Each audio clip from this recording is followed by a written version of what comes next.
Buffalo, from the Hudson Valley, from Long Island. They brought in Humvees, over 120 Humvees that can go out and reach people in remote areas. We have four-wheel drive ambulances that have been brought in, and certainly all the road clearing equipment. And in addition to the National Guard, we have 12 different state agencies. We have Department of Transportation people from as far away as Long Island, hundreds of vehicles. And I know working with the utilities, we have more than 900 different utility teams out there trying to restore power. It's a real emergency. Right now, there are more than 6,000 people in shelters in the North Country as we speak, and we think that number is going to go up. Are you looking at this sort of in stages? You know, the first stage is to sort of just get a handle on this thing, and then sort of move into the the cleanup stage, and then the pay for it stage, I guess, after that? Yeah, Aaron, we're not even concerned about the cost at this point. It's a matter of public safety. We're very concerned as temperatures drop that there are people isolated in areas where they have no power and have no heat, have no water, have no ability to cook.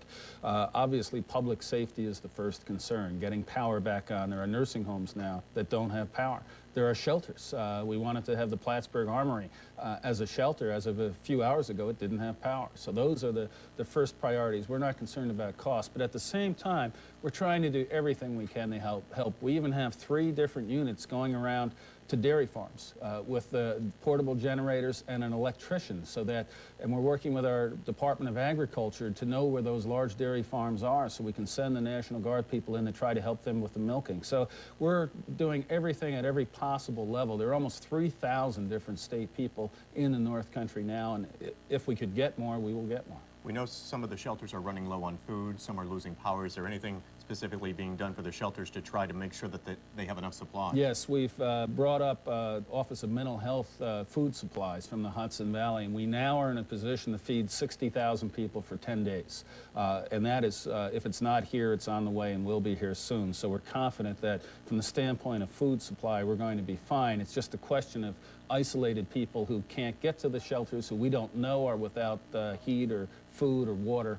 And as the weather clears, we're even looking to bring in National Guard helicopters that could help out, but they obviously can't fly in this weather, but they're prepared to come in as soon as the weather clears. Once we get through this initial the crisis stage and into sort of probably the early next week, will there be command centers set up? We have a command center that was set up yesterday, a 24-hour command center that our State Emergency Management Office has right in Plattsburgh, right near the county, Clinton County Command Center, and it has incredible capability to communicate all over the country. And so we're in communication with the forces that work in Watertown and in Messina and throughout the North Country right now.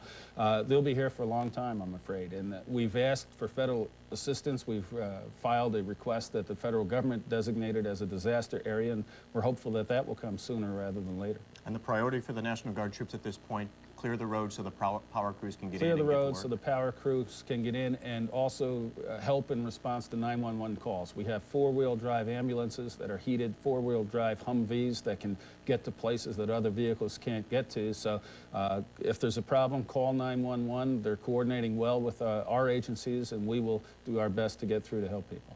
All right. All right, Governor, thank you very much. Thank you. We appreciate it.